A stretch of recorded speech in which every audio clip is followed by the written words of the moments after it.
So that is, of course, Nina Turner with what is being called, I think, indisputably the best concession speech ever. And taking a night that had been very rough in terms of the politics, the results of a couple elections involving progressives that, it left a lot of progressives, I think, feeling pretty depressed. And then she really turned it around. And I want to give you just a little bit more of what she had to say. Let's take a look. But what Sister Turner is gonna do is to continue taking my skills all over this nation, and I'm gonna see some folks in 2024. Hello? Stay tuned. This is what y'all asked for. My mama used to say, sometimes you're gonna get what you asked for. And that corporate money coming up in here this way to suppress and malign the voices of working class people in this district, in this nation, and in this world. Let me tell you something, they ain't seen nothing yet. They gonna get what they asked for. Sister Turner, unleashed. I'm sure the vibe in Shontel Brown's party was just as fired up, excited about all that she would try her damnedest to accomplish now that she was gonna be sent back to Congress. But anyway, David, obviously, so yeah, you've got that hinting at a presidential run in 2024, the most open hint of it that I've seen from her. Of course, coming in a night where she did lose, unfortunately. What do you think? Yeah, so I mean, it's been an incredibly depressing week, and I was actually watching your coverage last night when she was giving that speech, and it was like this burst of energy that I needed. I've never seen somebody so energized after losing. I mean, ultimately, she lost, and unfortunately, she lost big. A lot of money was spent against her, but she was out there with a hopeful message and continuing the fight. And when you see somebody who's in the worst place they can be like that after a loss, still have that kind of energy, I think that shows other people that, regardless of how you're feeling right now, you have to have hope. You have to keep fighting, because otherwise, if you don't do that, what is there? So It was amazing to see that, and I'm looking forward to seeing what she plans to do in 2024. Yeah, definitely. Obviously along the way, we still have more primaries in this cycle, including really important primaries featuring progressive candidates, Jessica Cisneros and others. We have to get through those midterms. We're still, we're at least a year and a half until people start announcing for the presidential campaign. There's a lot to do, but I agree. I was feeling the same thing. Like even inside of the concession speech, I went into it feeling just like, God, not again. Like I've covered a lot of primaries on a lot of specials, and there have been some great ones. I remember covering AOC's victory and all that, but there have been a lot of depressing ones as well. And she did do a great job at really turning it around, acknowledging, of course, that as you can see in this, she's going to end up have gotten about a little bit more than 1/3 of the vote.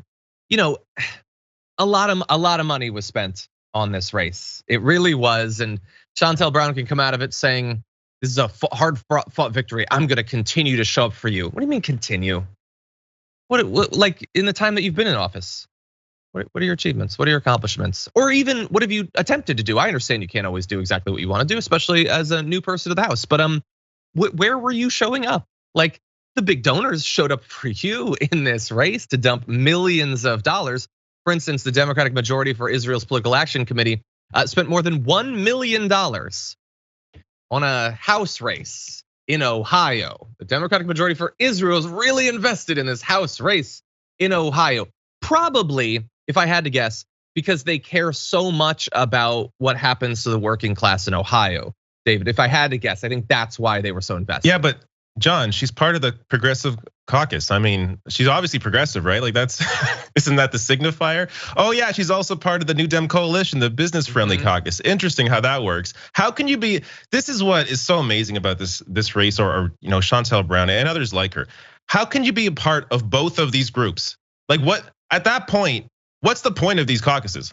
Like if you can be part of two diametrically opposed groups within the party, then what's the point of having them? And by the way, she joined the Progressive Caucus the day before Nina announced her rematch. She knew that was coming. She was already a part of the New Dem coalition back in December. She only joined the Progressive Caucus later as a way to say, hey, look, I'm also progressive. Yeah, I support Medicare for all, even though I'm not gonna fight for it at all. But I support all these things, despite all the money coming in, big oil, big pharma, Republican money coming in against to fight Nina because they're so afraid of her. I mean, it shows you how they realize how powerful she would have been in Congress. That's why they spent this amount of money, because she is a fighter and they know that. And they also should realize now that she's not going away. Yeah, 100%, and I certainly hope not. Yeah, look, they can call their groups, their caucuses, whatever they want, in the same way that North Korea can call itself a Democratic People's Republic if they want to. It turns out you can just say things and there really aren't any consequences. What we need, of course, is an actual progressive caucus. Let's work towards that. And yeah, it's just, look, we need a leader. We need someone to have hope in. I know that, like, Bernie's still indicating that he might run in the next race. I think a lot of the left is greeting that with a little bit of mixed feelings about his age and the 2 past runs and everything. And there's some others, other progressives who are good, but of course, as we talked about at length last night, a lot of them were either not involved at all in Nina's race or barely involved at the last moment. And look, this is a difficult fight in a lot of different ways. It was difficult back in 2016, and I would argue that we only face more obstacles, more opposition, more money, more defections from the left, people who are chasing right-wing views and money and everything. And so it's even harder now. We need some good victories. We need some leaders, I think. And at the very least, Nina, in announcing that she's likely to run in 2024, I think is providing some of that, David. Yeah, and I think a lot of the energy as well is it has to, and it's going to come from the working class, from organizing, from unions, seeing victories like the one in the Amazon warehouse, like all the Starbucks union victories. That is what's going to add or I think generate a lot of the energy needed going forward into the future. Electoral politics, is important. Don't get me wrong, it's of course important, but you're not going to have any success there unless you have some real working class organizing from the ground up pushing for that success.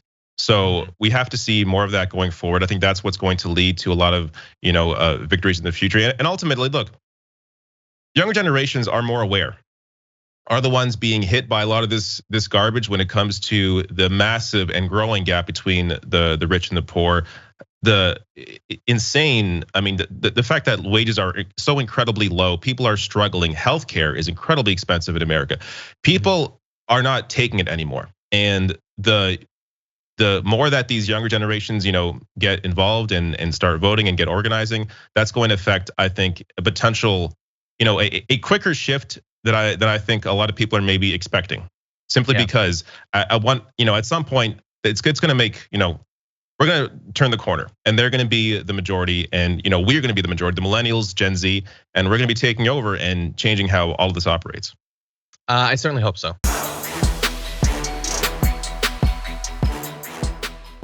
For more political news, breakdowns, interviews, stories of activism, and me trying my hardest to care about the occasional big celebrity news story, subscribe to our YouTube channel at youtube.com/The Damage Report. And you can ring the bell wherever it is so you don't miss anything.